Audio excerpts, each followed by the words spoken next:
We continue our reading of Turn Your Eyes Upon Jesus, an invitation to spend a year with your best friend, a daily devotional by author George R. Knight. Today's reading, December 25, Being Ready for Jesus to Come.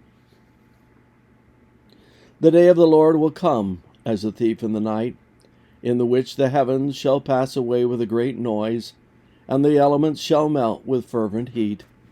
The earth also and the works that are therein shall be burned up.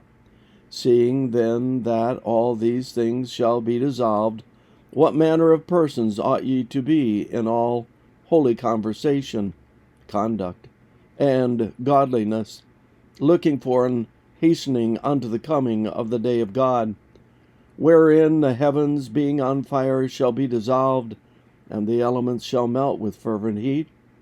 Nevertheless, we, according to his promise, look for new heavens and a new earth, wherein dwelleth righteousness. Wherefore, beloved, seeing that ye look for such things, be diligent that ye may be found of him in peace, without spot and blameless. 2 Peter 3, 10-14.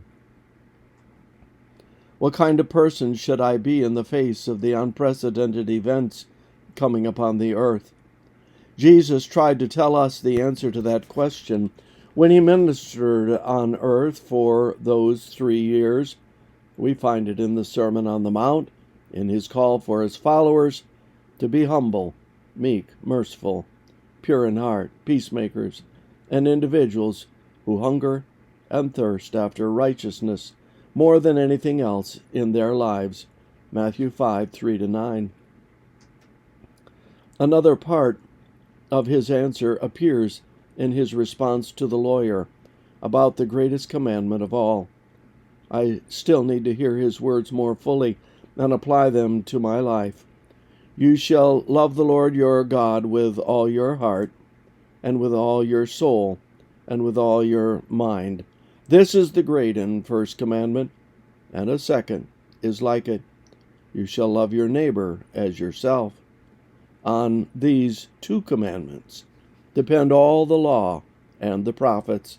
Matthew 22, 37-40, including the 10 commandments, which are extensions and applications of the 2 great commandments, Romans 13, 8-10, and Galatians 5:14. And yet, another aspect of how to be ready occurs in the parable of the sheep and the goats, in which we discover that the last judgment centers upon our acts of mercy and justice to those who need help the most in this life. The caring, giving life of the servants is the life that Jesus modeled in his earthly existence, and it is those characteristics he will be looking for in those he takes to heaven with him. We are, to be sure, saved by his grace, but that same grace transforms his followers and step by step forms them into his likeness. What kind of people do we need to be like on that day? The short answer is that we need to be like him. Father in heaven, I look forward to the coming of Jesus. Help me, Father, to let you change me from the inside out so that I might be ready to stand on that day. This concludes our reading today of Turn Your Eyes Upon Jesus.